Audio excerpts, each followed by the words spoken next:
250 years of free labor. I mean, that's a handout, right?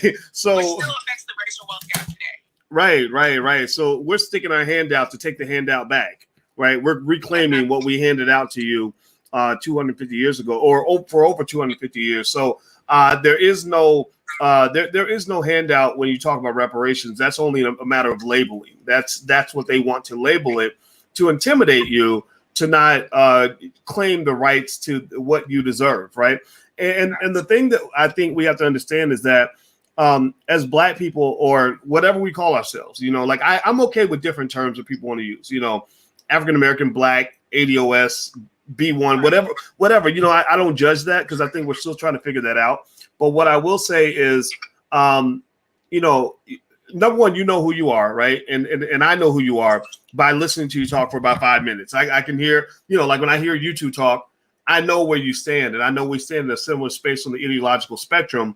So at that point, it doesn't matter to me what you call you. Like, you can call yourselves feminists, and I would just assume that you have a certain style of feminism that fits this space, right? Like, I literally know Black feminists who are really, really cool, but then I know Black feminists who probably want men like me killed, right? And you can know the difference, right? So a lot of these feminists are very extreme.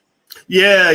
That extremism, that's a danger, right? So in terms of pursuing that, first, I think the biggest thing to understand from the beginning is that nobody's gonna cheer for you when you go claim what's yours. Like if you show up at your friend's house and your friend has a car that they drive to work every day, but you know that that's your car, and you got the title to the car. Maybe they got the car from somebody who stole it from you, so it's not their fault, but it's your car, and you can prove that it's your car. You can't expect to go reclaim that car without your friend getting a little pissed off at you, right? Your friend's going to push back. They're going to be like, look, I understand. I know how you feel, but I need this car, right? So when you're talking about America's wealth, people are entitled. They feel entitled to what they have. They pretty much say, look, we're sorry slavery happened to you. We wish it hadn't occurred. Our bad. But we need this money. Like, this is our money. Like, you can't, so you becoming more Black by claiming what is yours, in their mind, makes them less white and less powerful, right? You reclaiming your power makes them feel like you're taking their power back. And to some extent, some of that's actually true. It's hard to write a check for $15 trillion in this country and not have somebody pay the price. Somebody's got to pay. Everybody can't win. And so when you get in that situation where you have what is called, economists call that a zero-sum game, where one side wins and the other side loses. Like both sides can't have the trophy at the same time. At that point, you got to be ready to fight. If you ain't ready to really fight, then you're not going to win. If you're trying to go in there in a competitive situation and walk away with everybody being your friend, everybody loving you, everybody patting you on the back saying, good job, Black Lives Matter, we think you're great, then you're not going to win. You can't compete if you're looking for friends. You must make a decision, right? Because if somebody really doesn't respect your rights to have what is really yours, then that person was never your friend in the first place. So a lot of these people who are not our friends, they're our fake friends, they'll go out and they'll say, well, we believe Black Lives Matter and we think Black people are great. They say these things because it doesn't cost them anything. The question is, are you willing to put your money where your mouth is? That's how you can prove to me that you're my friend. Exactly. And these parties, I would say me personally, I am a registered Republican, but I do, and I have my reasons, but I do criticize both parties, and I don't see either party at the moment providing results. Mm-hmm. Maybe, like they should be, And it's just like, again, these parties are, they kind of forget about us. They get loud about us in our community every 4 years, but then they forget about us because they know that we're starting to like open our eyes, and so they go and they focus on other racial groups and try to get results for those groups instead of us. Like basically, they just talk and say they're going to do for us, but then they don't do for us, and it's just it's frustrating for me. Right. I think where we can all come to solidarity, like together, just as Black Americans. And you're right, as far as like, you know, calling us Black. I have no problem with calling us Black. I'm not that deep into it where I think we should be called Black. However, I am starting to notice that the reason they kind of put the term Black on just all of us in general is to kind of group us all together as if we don't have our own separate issues. So when people look at the group ADOS, for instance, I think, or ADOS, whatever you want to say. FBA or whatever. Yeah, FBA.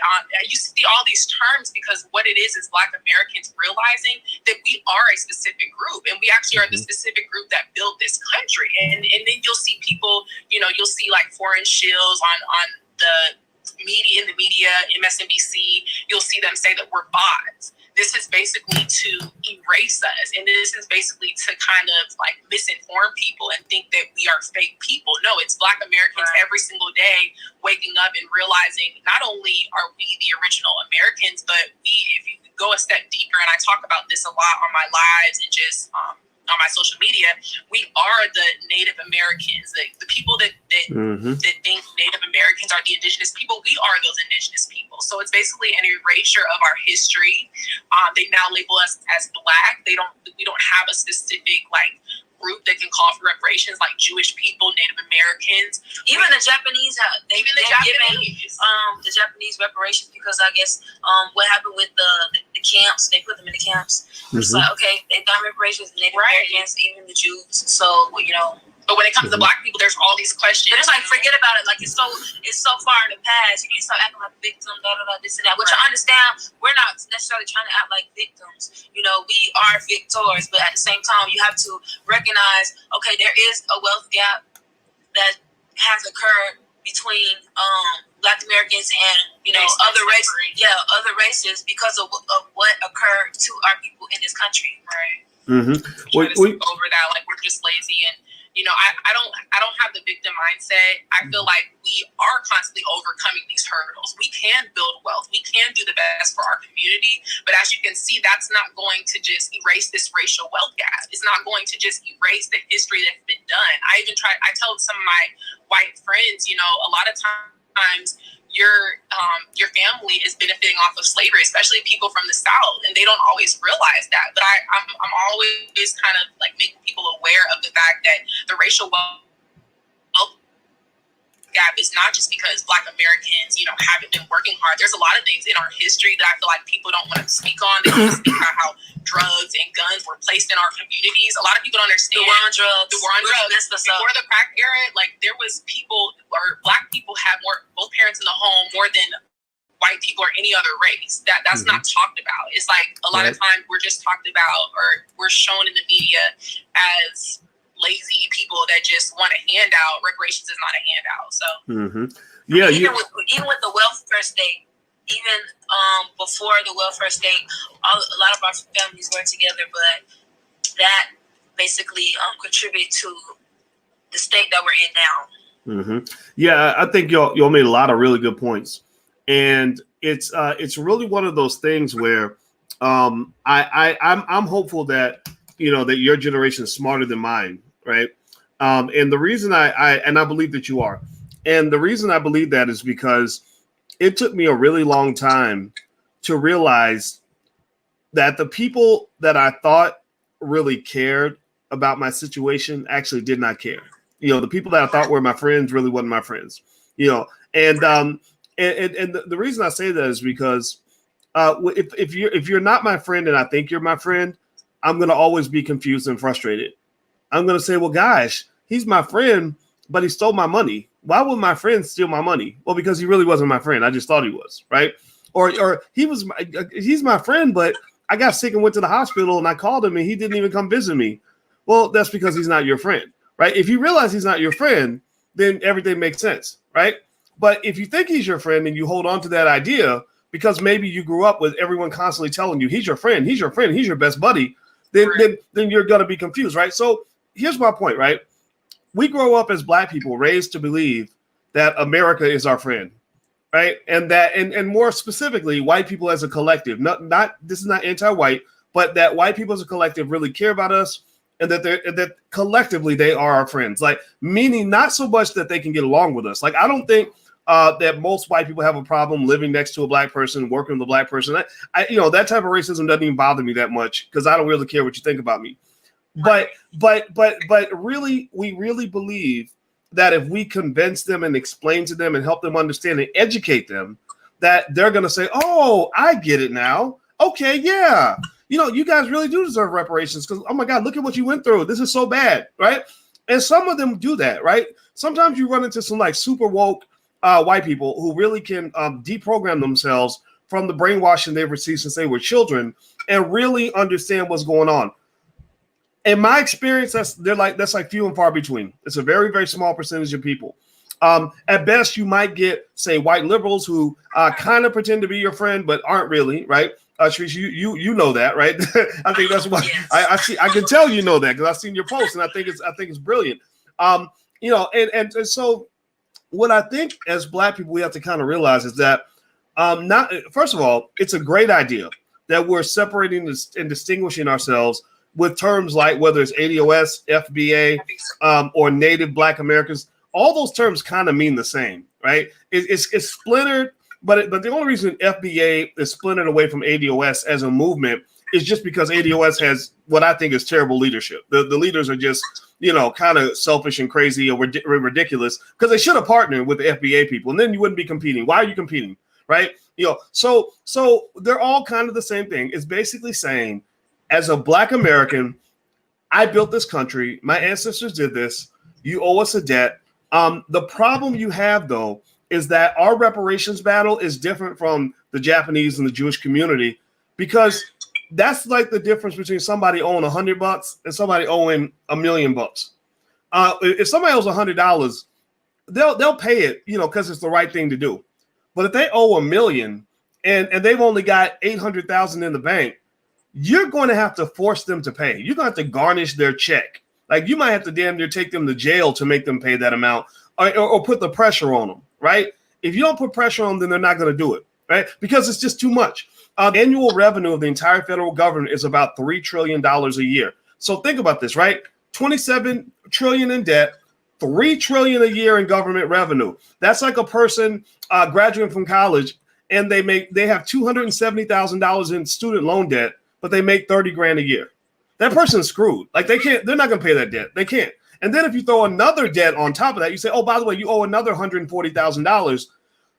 You're not going to get that person to pay voluntarily, right? You're not going to get them to pay by just being their friend and being polite. You have to be a little bit rude, right? You have to find something that you have that they need, and you must withhold that thing until they pay you, right? That's how they like when you get these like really bad baby daddies who don't want to pay child support. They don't pay because it's the moral obligation, right? They're not moral people in some cases, not in all cases, but a lot of times you got to really like go in there and take his check. You got to take his passport. You might have to take his driver's license. You got to put that heat on him, right? So here's what I think, right?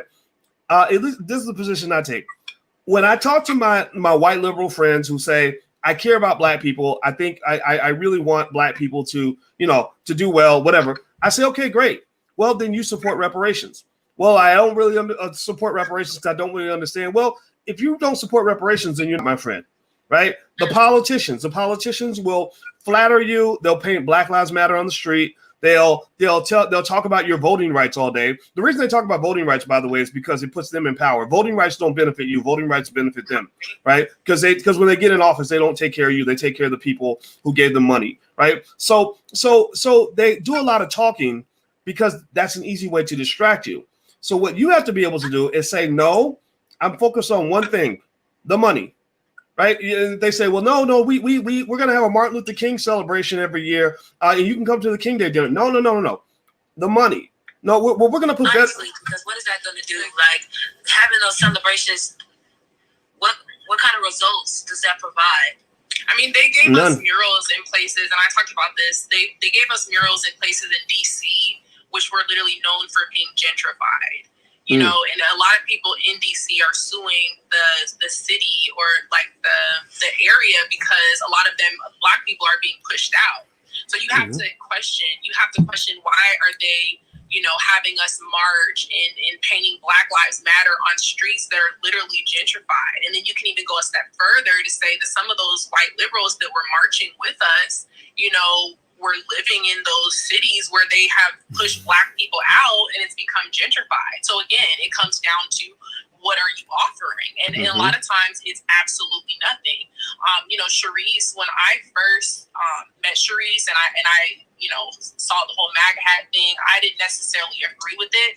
But as of now, I personally, I feel like as far as conservative values, which is not always equal to Republican, that's what you have to understand. Because a lot of Black Americans, whether you guys know it or not, we are socially and economically conservative. We can do a whole nother video on that.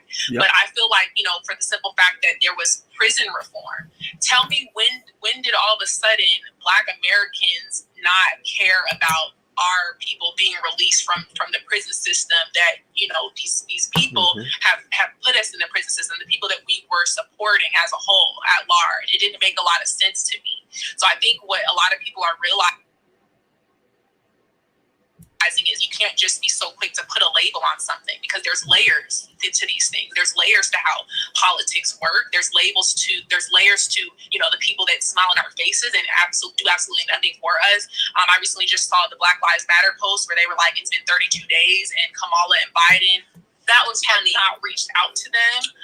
There's been other celebrities that claimed that they were gonna keep them in check, I guess. Yeah, like they were gonna hold them accountable, and now they're not reaching out to them. So I mean, this is everything coming full circle, and a lot of these people that supported them, and it's not like I'm talking down. If you're a liberal out there, that's fine. I mean, we're trying to come to solutions here.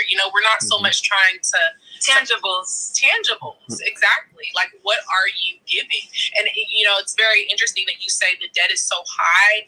I thought the same thing until I saw the trillions that they're pulling out just for federal funding. So I mean, you have to wonder sometimes, like, where's the priority?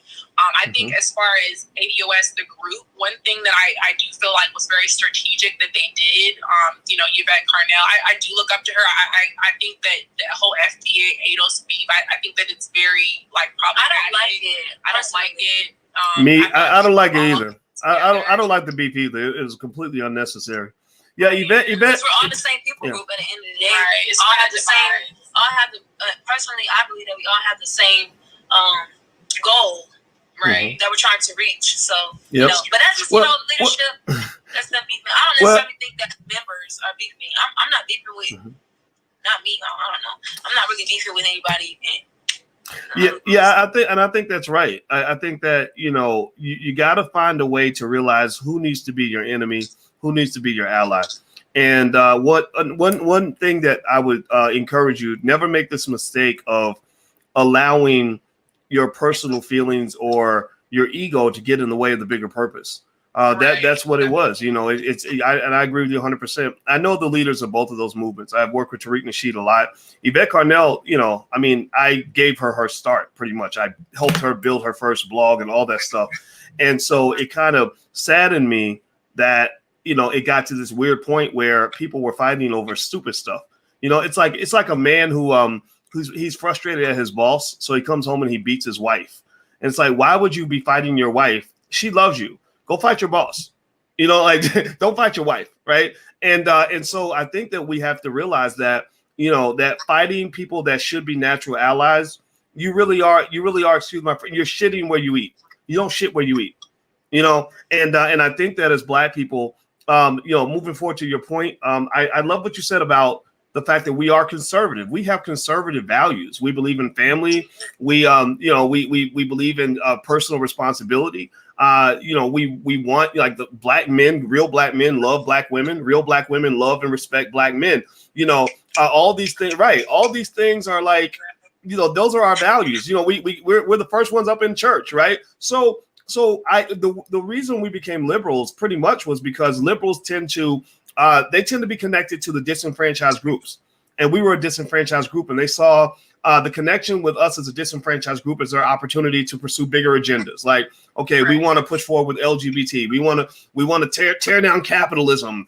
Whatever their other agendas were. I'm not even judging that. The civil rights movement. Just to point out, MLK said, "I fear I'm leading my people into a burning building." So Yes. this is where it comes in that we have to understand more history, you know, and actually some of his later speeches talked about reparations for us, you know, before he got killed. And a lot of his a lot of his family that are still alive today are Republicans. You have to think about this. Like, this isn't just happening for no reason, guys. You know, we're quick to put a label on things, and we're quick to, you know, say if this person's conservative, they're just a Trump supporter. Like that. I literally said, I've been called everything in the book. And honestly, and the funny thing is, ironically, those people are being the coons because they're keeping us divided. They're keeping us on the side of white people that have shown they're not doing anything for us, not even the lesser evil. You know what I'm saying? So it's just very ironic. This girl, I just want to point out, she said if they took away our student loans. So I've said this before, you know, how the liberals are like, they're going to erase student loan payments. What I try to get Black Americans to understand is that is not doing anything specifically for Black Americans, because if anything, it widens the wealth. The racial wealth got even more. We already are discriminated against when it comes to housing, things like that. So really, that's kind of giving other groups the upper hand on us. That is not, unless they come out and say, Black Americans, all your debt is wiped out, that's when you should get happy. And she just said it. She was like, if our student loans were wiped out, I mean, hey, that would at least give us like a leg on, you know, just gaining wealth for our communities. You know, but we're not getting any of that. We're not getting any stipends. I mean, you know, and ADOS might be mad at me for saying this, because I know they're very specific on cash reparations, but really it's tangibles at the end of the day. So when a lot of Black people say, oh, reparations will never happen, the reason I take that personally and the reason I get so mad is, let's just say worst case scenario, right? They never gave us reparations. If that consistently becomes, you know, what we all are calling for, whether you're Republican, whether you're conservative, Black Americans calling for reparations for our ancestors who built this land, I mean, that's going to get kind of hard to ignore. They're going to have to shoot for the moon, land on the stars. You have to apply pressure. You have to apply pressure. And it's just like, it saddens me, because I don't care if you're a Black Democrat, Black liberal. Okay, if you're not selling out, of course I care about that, but I don't care if you identify as that, as long as you come together with me and try to figure out something that we can do for our community in order to get something back. You know, I'm all for that. I'm all for unifying with the other side, because we have to come up with a common goal for our people in order to get some type of tangibles, in order to get something passed, in order to get something for us, for our people. Yeah, I somebody. Oh, go ahead. Sorry, go ahead. No, you go ahead, please. Oh, no, just really quick. Someone keeps saying, you know, I can save myself. And this is sometimes what you hear from Black people, you know, like, I can save myself. I don't need the government. So when it comes to those type of people, what I say is, when you were given the stimulus check, did you look at the check and throw it away and say, I can help myself? Like, you know, that's just, it's not realistic. Again, I'm not the type of person that feels like we have to have a consistent handout. I'm not for welfare, because I feel like, if anything, welfare has set us back. I'm not for socialism, because, you know, people don't understand. There's this quote that I go by. It's like, mice eat the cheese and they die from like mouse traps, because they don't understand why the cheese is free. So I feel like in certain areas, you know, a handout is not good. But again, reparations is different. So we have to stop with this narrative that, you know, I could save myself, we don't need reparations. At the end of the day, that makes no sense, because at the end of the day, if you're going to be into politics at all, it has to be for an exchange. Politics is an exchange. You know, some people have forgotten that. Some people are acting like politics is like a tug of war. Like, I'm for this, I'm Democrat, I'm Republican. It's not for that, you guys. It's an exchange. It's advocating something to get something back. Exactly. So whoever is giving more, you know, you have to withhold your vote, and you have to play this strategically. This is not just, you know, I don't need this. I mean, I don't know where people kind of got that narrative, but it's getting old and it's getting tired. Well, you know, I think that you're right on point with that. First of all, to your point about politics being an exchange, that makes perfect sense. It's supposed, you know, that term quid pro quo. You know, I explained it to my 13-year-old daughter. I was explaining to her how quid pro quo works, and we use that term a lot in the house because it's natural, it's human nature, it's what everybody else kind of understands. And so, for Black folks, you know, our history is one where we're used to giving something up and getting nothing back. You know, like, so when you saw a lot of people bragging about the fact that we saved America or we saved the Democrats. And they're saying, thank you, black women, for saving us. Because they didn't thank the black men. They didn't thank the brothers. Because a lot of brothers were like, we ain't doing this. I didn't vote for Biden or Trump. I voted Libertarian. But and it took a lot for me to even get to that point because I wasn't going to vote at all. And you're not going to tell me what the fuck to do ever. Right? It's not going to happen. But I think that it's we're kind of used to that, right? And if you read Powernomics, with Dr. Claudia, or actually, I'm sorry, he puts it in Black Labor, White Wealth. That's his other book. In Black Labor, White Wealth, he talks about meritorious manumission in slavery, where one of the best ways for a slave to be rewarded was saving a white person. So if you saved a white person, you were the big man, you were the big woman, like you got celebrated. Like one guy saved white people from a slave revolt, like he snitched on some slaves that were trying to revolt. And they put a statue of him in the center of town. They gave him his freedom, gave him some money, and gave him a statue. And the statue was there for 100 years, right? So the best way to be celebrated as a black person is to go save a white person because it's almost like serving God because they position themselves as your God, as or your parents, right? So we we don't understand the history of this sort of weird excitement we get when we do something that does nothing for us, but it benefits somebody else who doesn't care about us.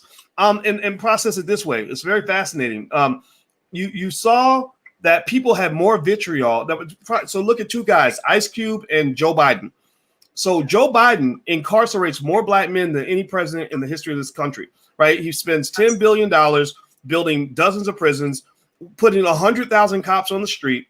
Oh, and by the way, he also passed that. He pushed forward the legislation that says that you can never go bankrupt on your student loans. You can never take them off of your credit history. You can't. You can take everything else off, but you can't take student loans off. Joe Biden passed that bill. I don't know if y'all know that, by the way. What? Yes, Joe Biden. Go look it up. He was the driving force behind that bill. And so anyway, let's go. So Ice Cube, Joe Biden incarcerates more black men than any person in American history. Now, a lot of kids, especially a lot of young people your age, don't have fathers because a lot of their daddies did time in prison or got locked up in the system back in like the 1990s, back when Tupac and guys like that were in their 20s. Okay. Then you get Ice Cube who steps up and he's like, we want something for black people, right? He pulls together a team of experts, right? I talked to Ice Cube a lot of people did.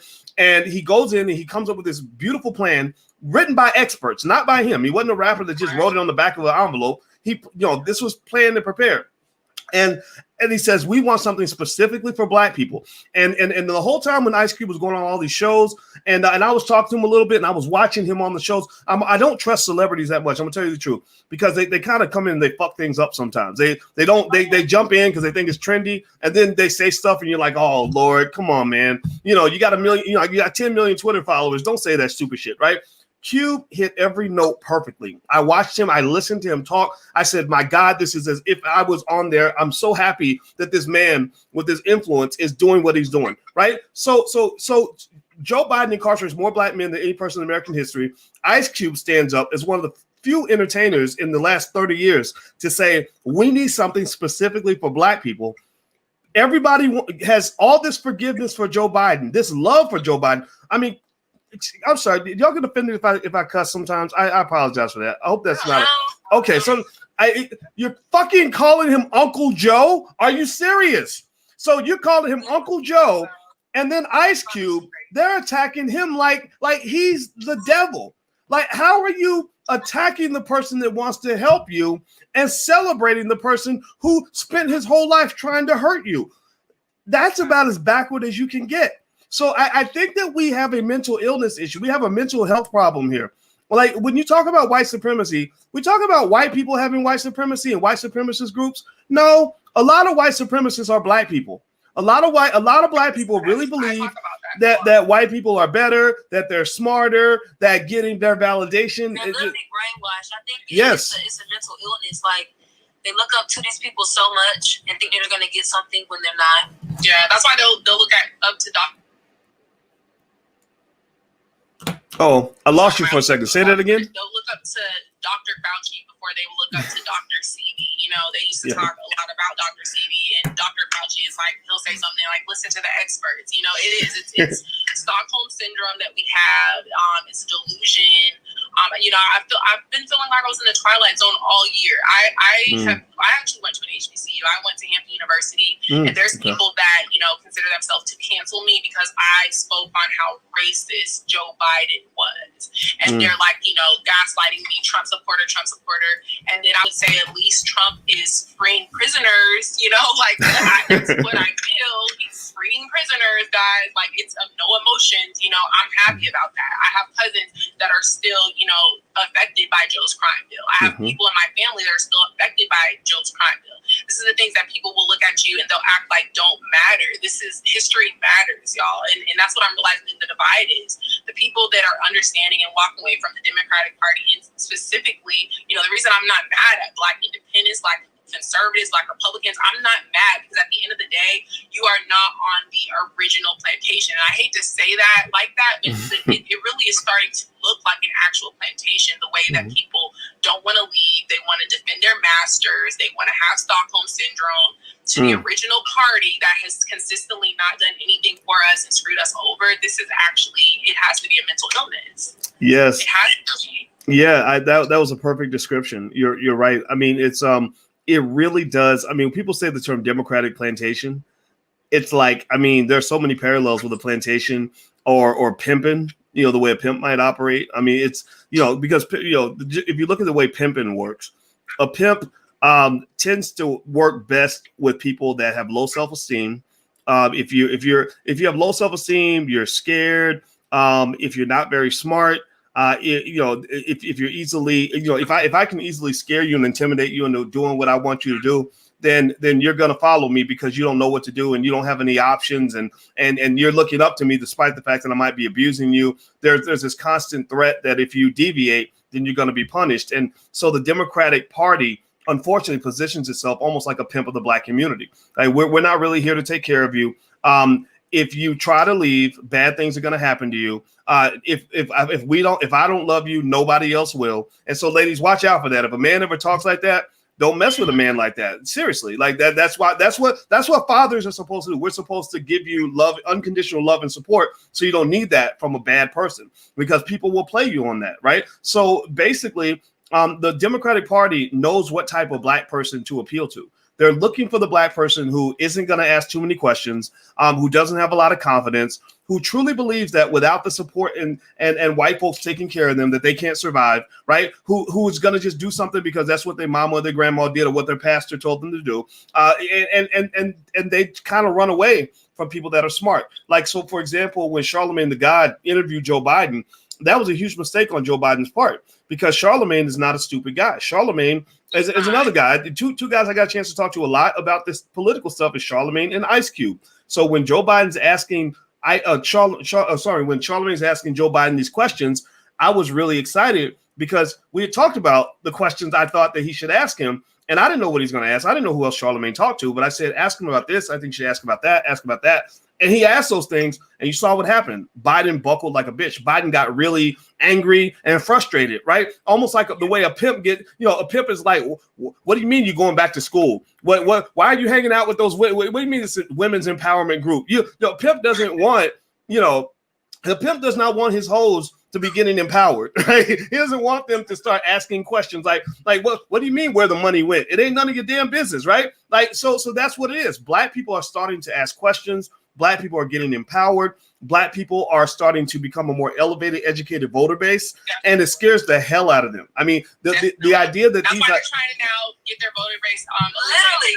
That's what they're trying to go and pander to other racial groups, which yes. I don't want them to pander to us either. But this is why they're basically pushing us aside. Like, they're doing a little bit of pandering because they know some Black people are still gonna vote for them either way. So they're trying to do a little pandering to like keep our vote, but at the same time they know that they're losing our vote. So then they're trying to pander to other people groups, and they are trying to like give those other people groups results that they need instead of us, because we're actually waking up and seeing, okay, you've been playing us like a fool all these years. You haven't done anything for us. Yep. Exactly. And that's why I try to tell people, when it comes to like illegal immigration and them trying to give these people voting rights, we're so I feel like Black people we're so nice to a negative extent, because what we'll do is we will fight fight for other groups, not even realizing it's hurting us, not even realizing it's hurting us. And no other group does that for us. When the tables are turned, when there's no other group, when there's a specific Black issue, tell me if the brown people in the Black and brown coalitions, if they go as hard for us. The answer is no. It's always us going hard for other people. But we need to be going hard for our own people because we haven't gotten the results that we deserve. Yeah. So it's easy to call us, xenophobic because we're now, excluding ourselves or kind of realizing ourselves as a specific group. It's not xenophobic, you guys. It's called waking up. It's called being in this country. And I've been alive for 4 different elections now. You have to think about it. Our generation, we haven't really had that many elections where we're old enough to kind of get what's going on. And I feel like as each 4 years goes by, we're going to have to kind of understand the elephant in the room is that we are supporting people and we are not getting anything back. However, whichever way you want to paint that, I feel like some people will go against you or people like us for speaking out against the Democratic Party because in a way it's like, it's easier to blame people like us than to blame the actual people that are hurting you. The actual people that you guys are thinking that are your heroes and are your saviors. The white liberals who act like white saviors get on my nerves. They have.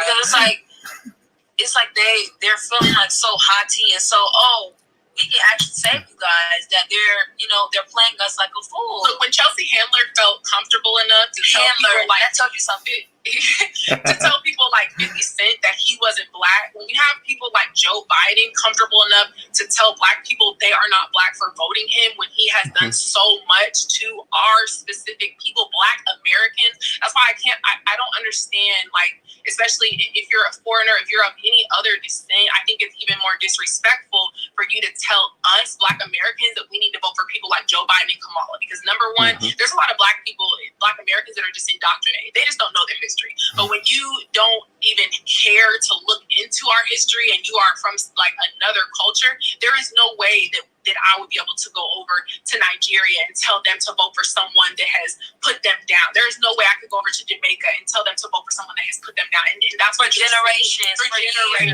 years, and still have your family caught up in the system. And then whether it's a person that is known as the most racist president in history in the media, you have to understand the single fact alone that he was freeing Black people from this system. People that were calling for years for Obama and Biden to pardon them. We're not even getting calls back.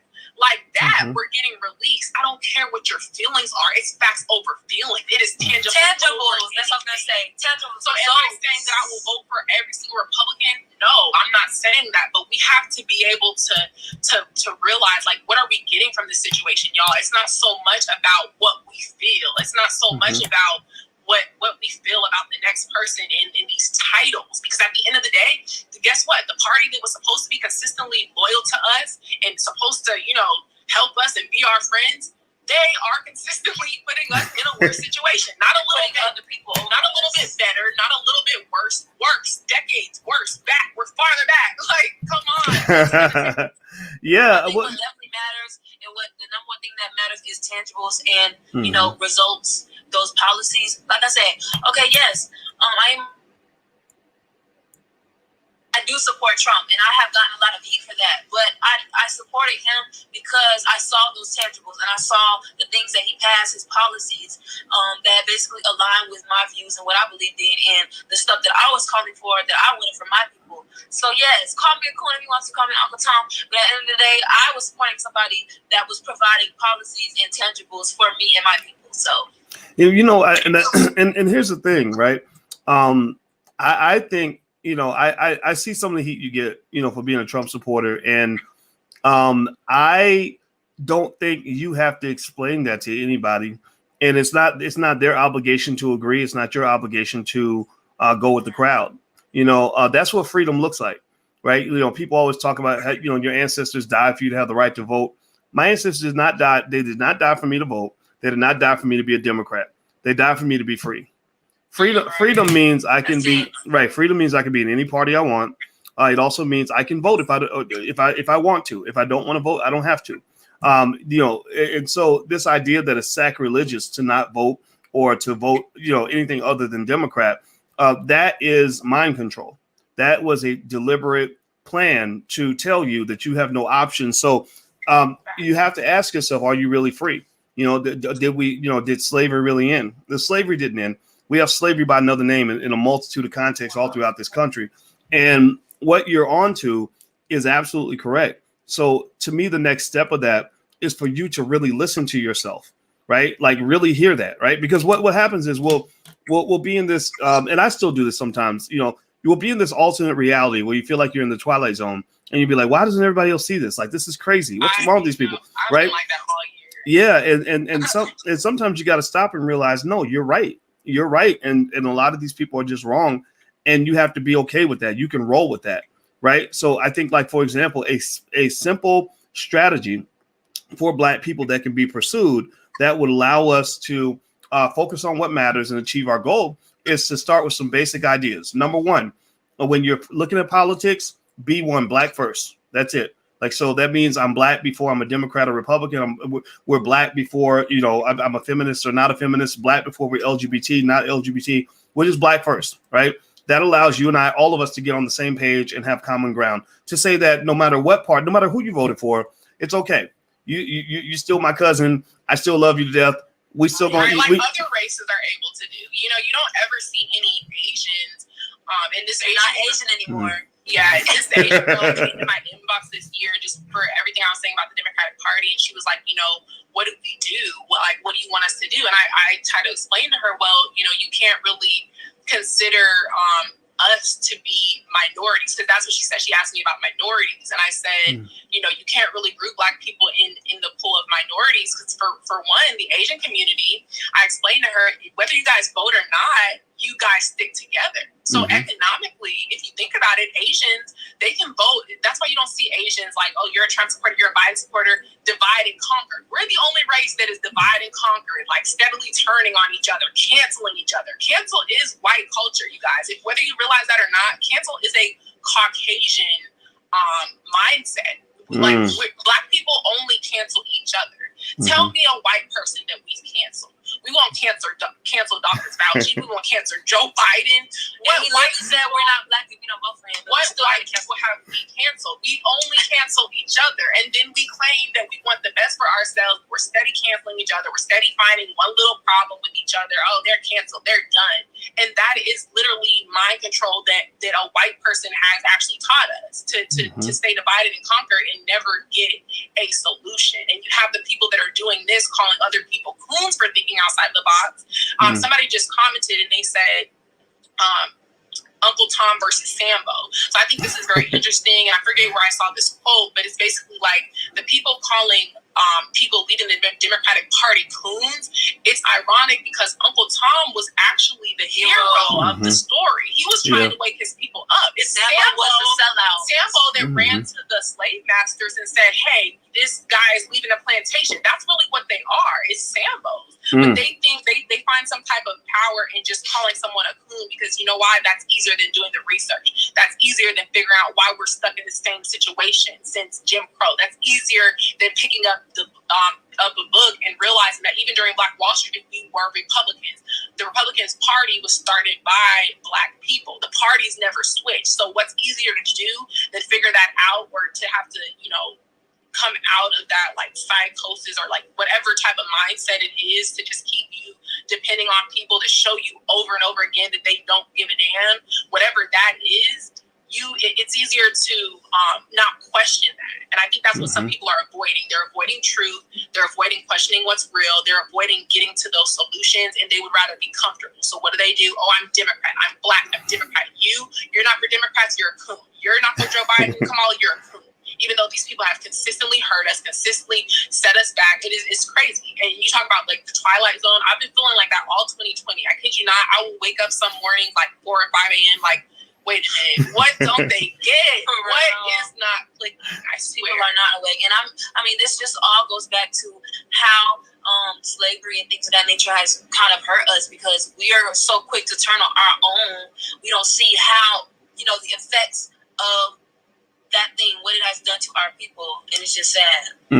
Well, I think that it's That's the challenge of leadership, right? When you're trying to lead, which both of you are leaders, I can tell. Leadership really means really trying to figure out solutions on your own, right? You have to take in a lot of information, process it, and sometimes you're going to come to a conclusion that people don't understand around you. And so sometimes you lead and you go in a certain direction, and sometimes people follow you, sometimes they don't. And sometimes they sit back and wait and see what happens, or they just sit and watch you and they don't understand, and then later on they figure it out. And so, I think leadership requires a certain type of conscientiousness where you got to kind of say, my morals are telling me to go in that direction. I'm going to march in that direction, even if I got to die on the battlefield by myself. Like Sean King, for example, when he challenged Obama on the whole defund the police thing, I don't know if you saw that. He lost about 250,000 followers off of that. And I respected that because I said, okay, that's good. He's showing leadership, right? He doesn't give a shit. He's like, fine, go. This is what's going to happen. And so because the thing about it, the reason Black people get screwed politically is because they don't respect you and they don't respect your leaders. They know your leaders are a bunch of Sambos who will sell out their whole community for a bucket of chicken. They're trying to get jobs in the White House. They're trying to sit up under Joe Biden's testicles and be his little brother, right? That's what they want, right? That's not leadership, right? That's not respected. The real leaders in your community are in your community. The real leaders in your community don't get invited to sit with the president because the president doesn't want to sit next to Black people that are really going to challenge him in a certain way. And to your point, here's the thing. You talked earlier about immigration. Immigration policy, if you look it up in Powernomics, immigration policy was specifically structured to dilute the Black population. Their biggest fear, the biggest white fear that white people had after they saw the Haitians revolt and stuff like that, is they said, oh my God, we got too many Black people here. So they started immigrating as many white people as possible. And they had a hierarchy. They said, if you're from England, then you can definitely get in. You're from Ireland, we might let you in. Italy, we might let you in, right? Then you get to the bottom, they said Africans, zero. We are not letting anybody in from a country with Black people, only white people. So what happened through the years is they let in a ton of white people. Again, no Black people, no Africans, none of that. Then they started letting in a lot of people from Latin America. At the turn of the century, they were a very small percentage of the population. We outnumbered them tremendously. Now they outnumber us. It's only going to get bigger and stronger. So eventually they're just going to give up. They're going to let go and say, we can't manipulate Black people anymore. They're no good to us. Screw them, right? But that's okay because as a community, we have to figure out how to come together and how to really understand this game we're playing. You're really playing a game where you're in a competitive space. And in a competitive space, nobody really loves you. Like, nobody really gives a shit about you. They just pretend, right? They only coddle you with loving and affirming language because you didn't get that from somewhere else. You're supposed to get it from your mother. You're supposed to get it from your father. You're supposed to get it from your community. And then you can show up to the negotiating table and say, look, let's get past all this, whether you like me or don't like me. I don't give a shit if you like me. I like myself. I need you to tell me where the money is, right? And so that's what it is. It's like people wanting acceptance over anything. Like you want to be accepted by these white people more than you want them to actually give your community something. And that's where I can't agree. I mean, I like what Chris Rock said. I don't know if you saw his interview with Noah. What is the guy? Trevor Noah. Trevor Noah, yeah. I really like what he said, and I can't really remember his exact words, but basically he was like, ever since, like, even in the civil rights era, it was about us being able to sit at white tables. At the end of the day, he could care less about sitting at white tables. We want to know, what are you doing for us? We were better. We could have been fine by ourselves. We just wanted access to education. We wanted access to wealth. We wanted access to all these things. But instead, we got integrated with people that didn't care about us, really kind of were in a worse situation economically because we were no longer sticking together, having our resources together. But anyone out there, just go look at Trevor Noah and Chris Rock, because Chris Rock, he took the words out of my mouth. And that's honestly one of the best things I've ever seen Chris Rock said. I don't really agree with but I don't agree with everything that he says, but I feel like he was spot on. I had so much respect for that interview. Even Trevor Noah, which I have my own kind of opinions about sometimes, but that's a whole nother story. But I feel like he was kind of taken aback because he was schooled basically on the fact that we are not pushing for acceptance anymore. that doesn't matter to us. Some people, sadly, that matters. They want a pat on the back and to be told, "Oh, black man, you are so beautiful," or "Black girl, you are so beautiful." You know what I mean? And that's not what we need. We don't need to be told how valuable we are, because we know that we need fixing. We need for things tangible, facts. Like that's well, you know what? The reason they integrated you is not because they loved you. They integrated you because they saw something valuable that they wanted to obtain. They integrated you because they integrated you because in capitalism is a it's an ugly system. And if you don't understand the game that's being played, it goes back over 1,000 years back in Europe. Back 1,000 years ago, the way the system worked was you had 90% of the population busting their butts, working themselves into an early grave just to take care of the top 10%, the nobility or whatever, right? Capitalism's the same way. That's why you have the 1%, the top 10% that are doing extremely well, and the rest of America's kind of struggling. And so the reason they integrated black people was not because they wanted you to come in as business owners and controllers of capital and captains of industry.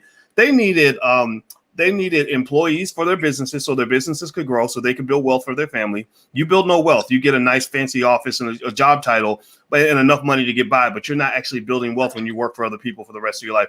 They needed consumers to buy all their products. That's why it's not a coincidence that black people are the number one consumer base in the country. We'll buy anything. Especially if a rapper tells us to buy it, we'll buy it because a rapper. They've done these studies. These studies are out there. Nielsen. Yeah. Yes.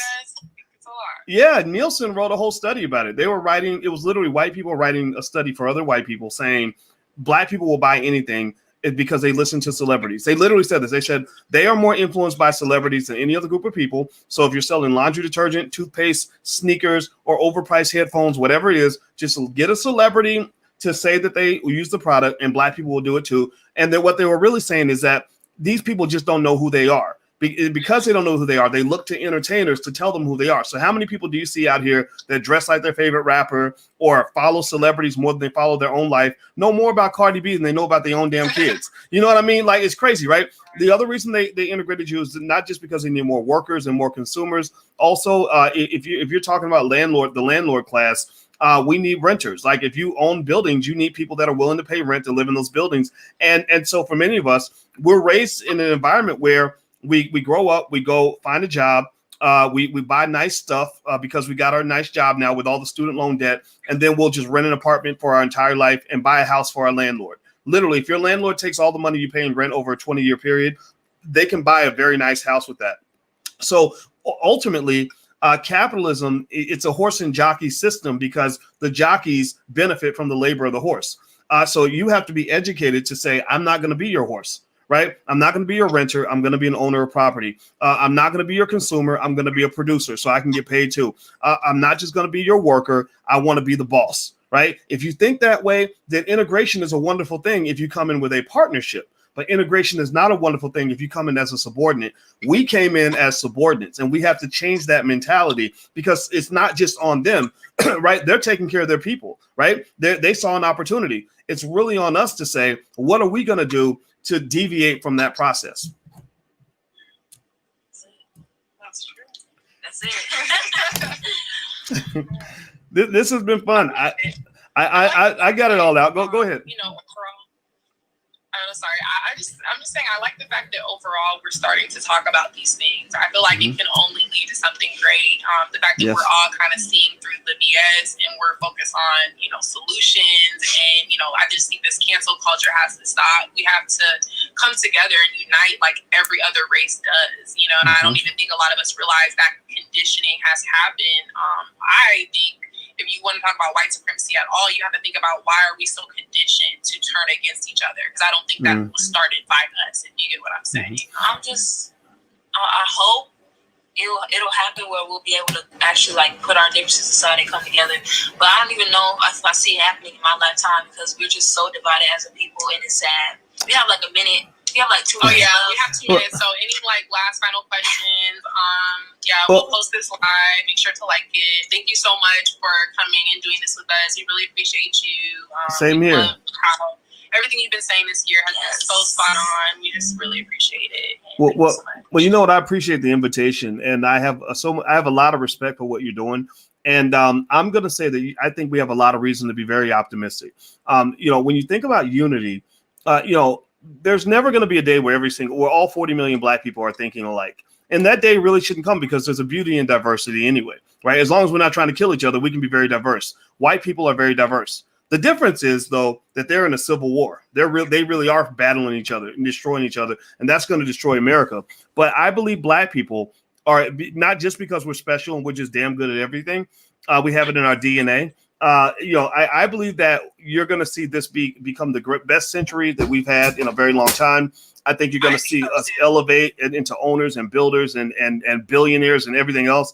I think there's a lot of reason to be very optimistic, and it's because of people like yourselves, right? Like that's what, like, talking to you is exactly why people like me talk, because I'm hoping that people like you are listening, so that, as time goes on, and I'm older than you, right? So at some point I'll just sit back and be like, okay, I lost my feed.